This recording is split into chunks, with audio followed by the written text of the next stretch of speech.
Plant the good news of Jesus Christ. Grow mature disciples.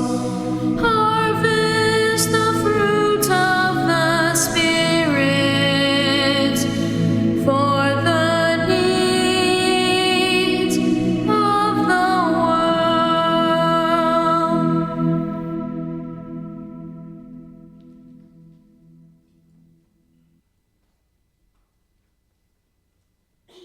So this past July, Gretchen and I went on a little drive, 7,500 plus miles, 3.5 weeks, 19 states plus the District of Columbia. Am I not on? Is that it? Oh, there you go. We're still married. Yeah, I'm happy to say. The last stop on our voyage actually wasn't a reunion. It was kind of a pilgrimage of sorts to Minneapolis, Minnesota, where I was born. And we went to the Fort Snelling National Cemetery. This is a picture of that National Cemetery. Words cannot express the impact of being there. 436 acres of military headstones. You're just surrounded, and the impact and, of course, the military precision of how the tombstones are laid out. I hadn't been there since I was 4 years old. And my father, who was in the U.S. Army in World War II, is buried there. So we went to the directory and typed in his name and found the plot, and there we found this headstone. It reads William Zaki, Minnesota, Sergeant, Company H, 442 Infantry. If you know anything about the history of that unit, it was an all-Nisei Japanese-American unit in World War II, one of the most decorated units in World War II, fighting in the European theater. And his dates, and you probably can't see in the bottom, there's two sets of initials, BSM, which stands for the Bronze Star Medal, Heroism Medal, and PH, probably the most significant medal, that's the Purple Heart. My father died when I was 4 of a heart attack, and this is the first time I've ever seen the headstone. It was just dirt when he was buried there. There weren't headstones yet or lawn. It was kind of a holy moment for us to sit there amidst that sea of headstones and then see my dad's monument. And you can't stand in a place like that without being deeply impacted, the willingness of people to sacrifice for a greater purpose, to live for something greater than even their own lives. For my father and his fellows, it was, of course, defeating fascism in Europe, but even more than that, it was to prove the loyalty of our people. My father's family at the time he shipped out were in the Arizona desert in a concentration camp because people weren't quite sure if Japanese Americans could be trusted. And so my father and his comrades went to serve in the military to prove that they were just as American as anybody else. And I'm very, very proud that they were willing to do that. You know, no one joins the military or becomes a police officer or something like that and prays for an opportunity to sacrifice his or her life. And yet we know that our nation and our freedoms, the security we enjoy, the prosperity that we have, is built on such sacrifices. Without those sacrifices, we wouldn't enjoy the lives that we have. The kingdom of God is also built on sacrifice. Of course, our faith is a result of Jesus' sacrifice for us on the cross. We know that in the history of the church, the first 300 years were called the age of the martyrs. And it said that the blood of the martyrs was the seed of the church. Imagine how compelling it was to ordinary Roman pagans to see Christians who not only were willing to go and be thrown into the arena with the wild beasts, but would do so singing hymns. Just phenomenal. We know the story of our country's founding, the story of the Mayflower Compact, that these were people who, because of their deep faith in Christ, first left England to live in Amsterdam, to live in the Netherlands, so they could practice their faith in freedom. And then as soon as they could, got on board ship to come to the Plymouth colony to establish there what they prayed would be a city on a hill, a beacon to the nations, a Christian nation. We know the story of the Great Awakenings that swept through our country. And we, in this turbulent day, pray for another great awakening, spiritual awakening in this country. This building that you're sitting in right now is a result of the sacrifices of people long since past. The life of the Christ follower is a life that requires sacrifice. Jesus calls his disciples and he says, lay down your nets. Give all you have to the poor. Deny yourself. Come and follow me. Paul talks about sacrifice in Romans chapter 12, and he says, sacrifice no longer is a matter of offering dead animals to Christ. Now he says, I appeal to you, therefore, brothers, by the mercies of God, to present your bodies as a living sacrifice, holy and acceptable to God, which is your spiritual worship. Don't bring me dead animals. Bring me your whole self. That's what Jesus asks. There are a couple of other texts we won't look at, Hebrews 13 and 1 Peter 2. It talks about the sacrifices, an essential part of the life of a Christian disciple. This morning, though, we're looking to the Old Testament, to a story that may not be familiar to you. It's one of my, every time I preach from the Old Testament, I start by saying it's my favorite story of the Old Testament. Well, this really is one of my favorite stories of the Old Testament. It's from the last chapter of the book of 2 Samuel. 2 Samuel chapter 24. This is a weird two-chapter postscript to the book of 2 Samuel, and it's a bit out of place. It's a story from the life of the great King David, but it's actually, kind of after the end of his life in chapter 22, but it's kind of tacked on. It's a very important story because of that. That's why it was tacked on. And this story, to give you a little bit of the background, David had sinned. He had disobeyed the Levitical law by commissioning a census of the people of Israel. And you say, what's sinful about census? Why should that matter? It was because God commanded them, don't take a census, because kings use censuses to consolidate power and to build standing armies. And God wanted his kings to trust in him, not in their armies. And so because of that, a plague came upon the people of Israel, and God sends the prophet, a guy named Gad, to bring his word to David the king. And he says to David, Gad says to David, you're to go to the north of the city and buy the threshing floor.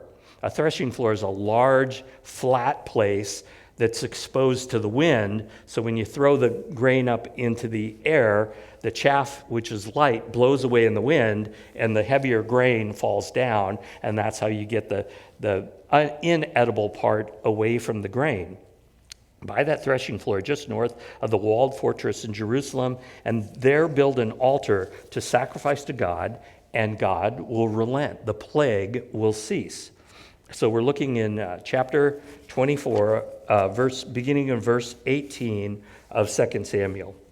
And Gad the prophet came that day to David and said to him, go up, raise an altar to the Lord on the threshing floor of Araunah the Jebusite. So David went up at Gad's word as the Lord commanded. By the way, I don't know how you pronounce Araunah. Neither does the internet. I spent a half an hour yesterday, looking at YouTube. Some people say it's Aravna because the U can be pronounced as a V in Hebrew. I don't know, ask Rich Latta. He's the only one who took Hebrew around here. I didn't have to take Hebrew. I've got the Greek down, but I didn't have to take Hebrew. Some say it's Aruna, some say it's Arauna. I don't know. The guy's a Jebusite. What's a Jebusite? It's a person who is not an Israelite, not a follower, a worshiper of God. These are the people who inhabited the Holy Land before the time of the conquest. So the guy's a pagan, we know that, but it's interesting, we know that David earlier had conquered Jebus, or the home of the Jebusites, and he had taken their fortress city, and he had renamed it the City of David. He had established his capital there, and it's part of what is today the modern day city of Jerusalem. So Jabez becomes part of Jerusalem. And we know that from the text that the Jebusites were not all wiped out. Some of them were still living in the environs. And looking at Aruna, he was living and prospering under the reign of King David. So King David, even though he defeated them, took their city, he didn't exterminate them. They were able to run their businesses, prosper, that sort of thing. And when Aruna looked down, he saw the king and his servants coming toward him. And Aruna went out and paid homage to the king with his face to the ground. And Aruna said, "Why has my lord the king come to his servant?" David said, "To buy the threshing floor from you, in order to build an altar to the Lord, that the plague may be averted from the people." So Aruna runs out. Must have been a little intimidating when you see the king and his bodyguard coming to your farm. Not something that happens every day. You wonder, this guy's got the power of life and death over you. He's a big mucky muck. I imagine his knees were shaking as David came, and appropriately he greets the king by bowing his head down into the ground. That's what they did in those days. I imagine he felt more like a foreigner at that point than any time, because he wasn't a worshiper of God. He wasn't an Israelite. But David comes with a request of Aruna. I want to buy your threshing floor because I want to build an altar to God, and I want to sacrifice to him that the plague may end. Now, Ricky told me I could preach today as long as I included a map. So here's a map. Like, no map, you never preach again, Pastor Ed. So here's a map. Those of you who have been to Israel, you may have been confused when you were there, because the city of David today is actually outside of what appear to be the old city walls in Jerusalem today. The old city walls today are actually Crusader walls. So they were built or rebuilt around 1000 AD, and this was 1000 BC, so there wasn't the rest of what is the city of Jerusalem. There was just a small area down from the Temple Mount next to the Kidron Valley, and it was only about 12 and a half acres large. So when we think the city of David, you might think, oh, Jerusalem, this huge thing. No, it's only about 12 and a half acres. So that's half the size of Rayford Johnson Junior High. So not a large area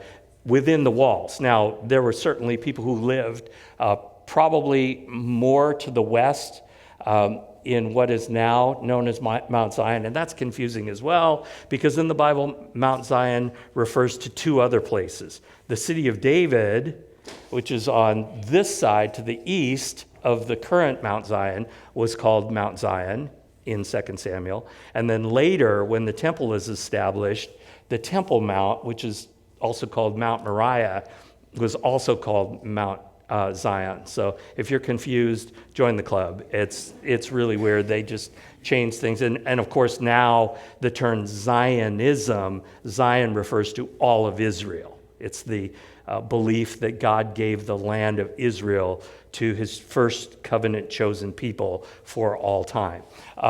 So it is a little confusing, but that's the way it is. The threshing floor was actually at the top of Mount Moriah. It looks like it's far up a great mountain. It's not. It's 600 yards away from the city of David. It's just up on top, and you can imagine there was a flat place on top, and because it's taller than where the city of David is, the breezes flow up from Jericho and the Jordan River Valley, and they blow through there. So it's a perfect place for a threshing floor.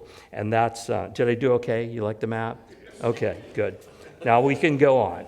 Ricky's happy. Okay. Then Araunah said to David, let my lord the king take and offer up what seems good to him. Here are oxen for the burnt offering, and the threshing sledges, and the yokes of the oxen for wood. All this, O king, Araunah gives to the king. And Araunah said to the king, may the Lord your God accept you. Now, the Bible doesn't tell us what Araunah's motive was in offering the threshing floor for free to David. It's kind of interesting. David comes and says, how much? And the guy says, no, for you, for free. And not only that, but you can have the ox that trample the wheat before they're before you do the threshing. You can have those to sacrifice. And then you can have the yokes that go around the oxen's necks so they can pull, and all the sledges that go roll over the wheat. You can have all that stuff as the wood to build the fire and then sacrifice the ox. And this won't cost you anything, David. It's a turnkey thing, all for free. We don't know exactly why.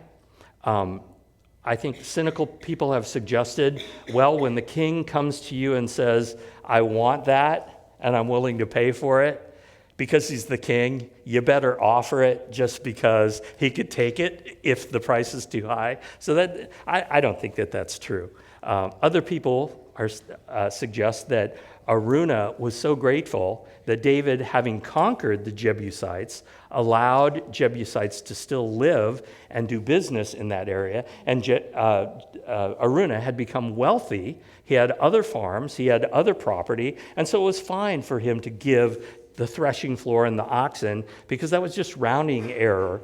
And he was grateful that King David sheltered him from the Philistines. The Philistines had been to the northwest of Jerusalem in those days, and he had protected. The Philistines were bloodthirsty people who would have wiped out the Jebusites. You've protected us, so you go ahead. It was a gift of gratitude. It's also possible, and I think, personally, I think most likely, when there's a plague, plagues don't respect national boundaries. So probably the Jebusites were getting hit by the plague just as badly as the Israelites. And as Araunah's looking at his children and his grandchildren, and they're all sick with this plague, he's desperate, just like David is, to see this plague be over. So if you want to have an altar, let's not waste time.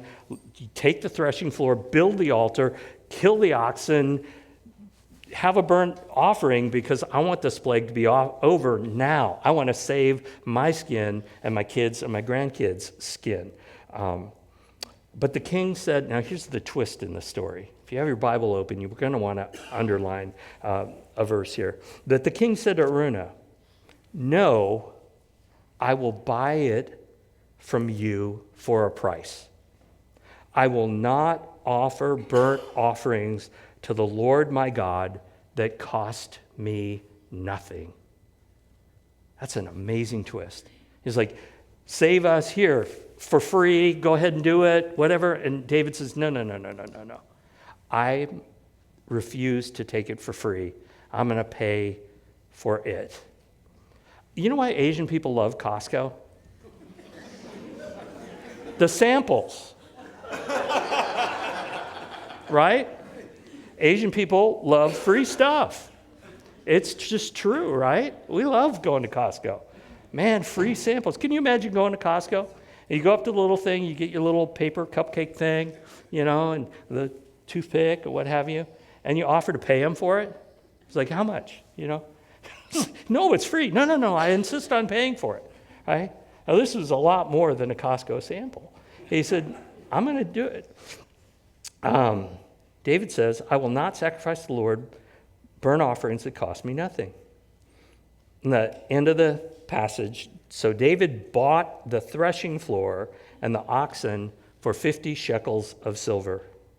And David built there an altar to the Lord and offered burnt offerings and peace offerings. So the Lord responded to the plea for the land, and the plague was averted from Israel. David pays Araunah the fair price, constructs the altar, and later, David's son Solomon will build the temple on that same threshing floor. If you go to Israel today, you see the Dome of the Rock on the Temple Mount. That is Araunah's threshing floor. So people who contest whether or not the Israelis or the Palestinians should own that land, 1,600 years before Muhammad was born, David bought the threshing floor to be the site where his son would build the temple, and the worship of God has happened there ever since. It does raise, this interesting story raises the question in our mind, why would anybody pay for something that they could get for free? Why would you want to pay for something that someone else just offers you and says, take it? David's refusal to offer God something he got for free shows us that some things are worth paying the price. David insists on a costly sacrifice because something that's free doesn't represent a sacrifice. So, 3 lessons from the text this morning. The first, sacrifice is an essential part of the life of a Christian. Everything good in our lives, all the best things in our lives, came as a result of the sacrifice, yours or someone else's. Our salvation came when we said, God, how much do you love me? And Jesus spread out his arms and said, this much. That's how much I love you. Our salvation came at the cost of Jesus' life. Our country, the graves in the background there, our country came the cost of blood and sacrifice. So many graves that brought us security and freedom. How about your family? Anybody have kids here? Anybody have kids? You have kids? You never had to sacrifice for them, right? I'll tell you a true story. So we were expecting our first child, Ben.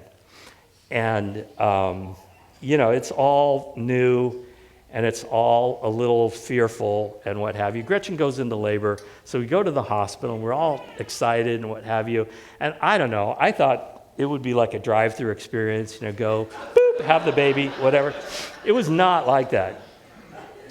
I believe labor went on for about 24 hours. 24 hours of pain, fear, and frustration. And it was hard on Gretchen too.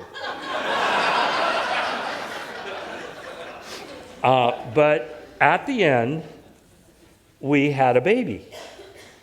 And I'll never forget, it was within 15 minutes of the birth, and they had cleaned him up and wrapped him up, and we were still, this was the days when you went from the labor delivery room to a recovery area. So she hadn't been moved to the recovery area yet. So she's holding Ben and, looking relieved and very tired after 24 hours. And she turned to me with a smile on her face and she said, I could do that again.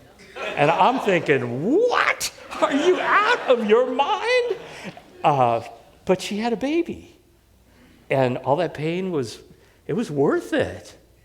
And in fact, not only did she do it again, but she had to convince me that she wanted to do it the third time. I'm so glad she won that argument because Amy is everybody's favorite Azaki, But when you think about babies, you only get that through sacrifice, but it's worth it, right? How about our church? We have a problem. We're out of space. That's a great problem for a church to have. Still a problem. We have to do something about it. But what a great problem to have. And this church is built on the faith of generations. Those who made sacrifices in the faith that we would be here today. You see little Callan and Sienna Pickerel in church today. Callan and Sienna's great grandparents were living in their barn out on Road 36. They hadn't gotten to building the house yet because they had to build the barn for the animals and get the fields going in order to homestead that land. So they're living in the barn. And the people, they were Swedish people, they decided they needed a church. And so literally, they were building the church before they built their house. And that's the foundation of the church that we're a part of today. If you see any of the Bergstrom kids, Juniper and Edith, and those kids running around, they're great grandparents. Aaron Swenson, he was the one who raised the money for the Sunday school wing and the chapel. Those beautiful stained glass windows in there. I think some of them say Aaron Swenson, or there's a plaque or something like that. Yeah. They, in their time, they came back from the war, and everybody's having babies, and they needed more space. And so Aaron led the charge to raise the money to build that part of our deal. And now it's our turn. Isn't it true that we gladly sacrifice for those whom we love? And that sacrifice is actually something we're eager to do because we want to see the benefit for those we care about. Second lesson for the text, from the text is sacrifice is one way that God purifies our heart. We say, Lord, give me a pure heart. How do you get a pure heart? You strip away the stuff that doesn't matter, so the only thing that's left is the stuff that does matter. When we sacrifice, we're really asking ourselves, what is it that I really am willing to give my life for? What matters the most? I always kind of smile when we sing that song, All to You, all to Jesus I surrender, all to you I freely give, because I wonder if we were really honest, if part of the chorus wouldn't be, I surrender some, or I surrender most. Is it really true that I surrender all? What does that mean to give my life away? Scott Anderson was so right last week when he was preaching, and he showed the inescapable relationship between our hearts and our treasure. Jesus said, where your treasure lies, there lies your heart as well. When we practice sacrificial giving, we're saying in concrete terms that our hearts value our faith over our comfort or our vacation or our Starbucks drive-through or whatever. Don't we all, as human beings, long to live for something greater than ourselves? We get so easily bored and distracted by lesser things. Really, there's like at least 3 of us who are really hoping the Rams beat the 49ers this afternoon, right? But really, next week, is it going to matter? It's not, because the Rams are still going to be bad, right? Okay? So I put all this energy and stuff that it doesn't even matter in a week, let alone, years from now. I can't even remember, who won the Super Bowl last year. We put so much invested in things that don't matter. And it's sacrifice that pares away that stuff that doesn't matter and says, you know what? Really, there are only 2 things that last forever. God and people. And really, those are the things that should matter to us. God and people.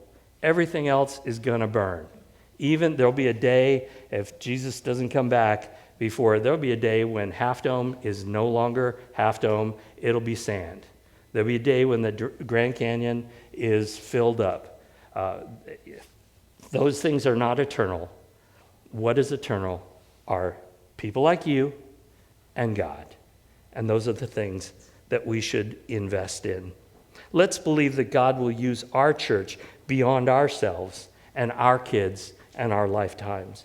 Let's choose to invest in a future that we won't live to see.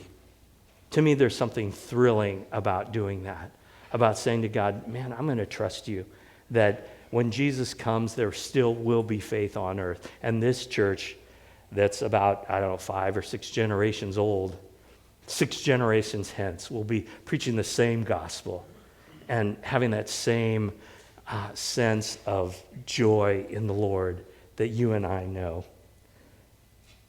The last lesson from the text is that on the other side of sacrifice is joy. On the other side, when we get past the actual sacrifice, there's joy. Which brings me back to why I chose 2 Samuel 24 today, because this is actually a significant text in the life of our church. Back in 1998, we were facing a crisis. We decided that it was time for us to depart from a decaying denomination. The problem was that the deed of the church was held in trust by the denomination, and they weren't going to just give us the buildings that we had built and cared for all those years. And so 9 months of very tense negotiations ensued. And finally, the following May of 1999, we kind of got the final offer. And we had thought, the church board, leadership of the church, we were okay with $100,000. It will give you $100,000, you go away. We get our property, which you never paid for, you've never been to, and we're willing to pay that. Well, when the final offer came in, it was $227,000, over twice what we felt we were willing to do, and it was kind of a bummer. We were in the fireside room, and it was not a moment of joy. It was a moment of, everybody's looking around for a cat to kick or something like that. We felt like, we were getting ripped off, cheated, and discouraged. And then a board member went over to the bookshelf, grabbed a Bible, and opened to 2 Samuel 24. And he read the story of Araunah and David. And he got to those words, I will not offer burnt offerings to the Lord my God that cost me nothing. And he closed the Bible and he said to the board,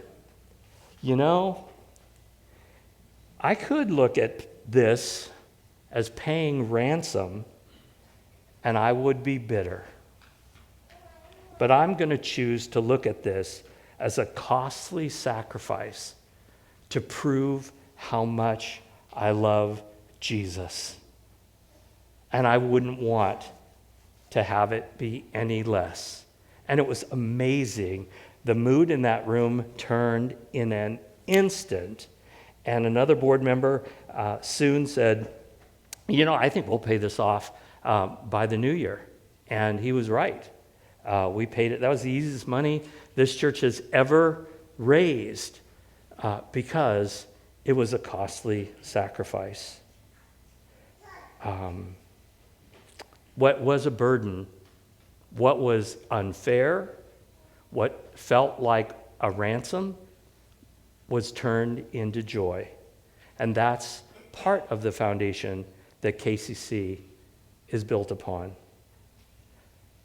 I hope that you will join me in looking at this capital campaign as an opportunity for us to join the line of those who built KCC, those who kept the gospel pure, and those who believed that new generations of children in Kingsburg needed a church just like this.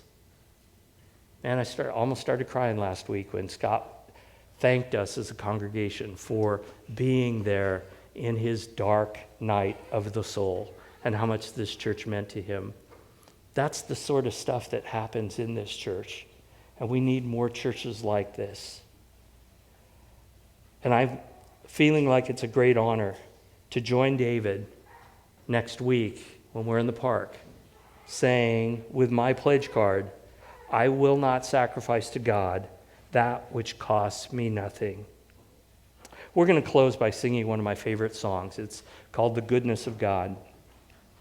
And you probably know it. Some of the words are, all my life you have been faithful. All my life you have been so, so good. I kind of wonder how anybody who's younger than 60 years old can sing this song, because you haven't lived enough life to actually say that. But nevertheless, and the woman who wrote the song is, I think, in her 30s. I was like, what do you know? You're so young. I've got shoes that are older than you. But at 67 or 85, right? We can say, all my life, God, you've been faithful. Through the hard times, through the good times, you've been faithful. All my life, you've been so, so good. And part of that goodness has been you, people of KCC. You're not perfect, but man, you're trying to live lives faithfully. And I want to invest to see that thing continue and continue and continue. So I just want to, as we're singing this song, as you're expressing your thankfulness to the goodness of God, take a look at this little handout, look at the pyramid, and ask God, what step do you want me to be on? Maybe consider moving up a step from the first time you looked at it and thought, oh, we'll be here. Maybe move up a step, because you can't outgive the goodness of God. Let's stand and sing our closing hymn together.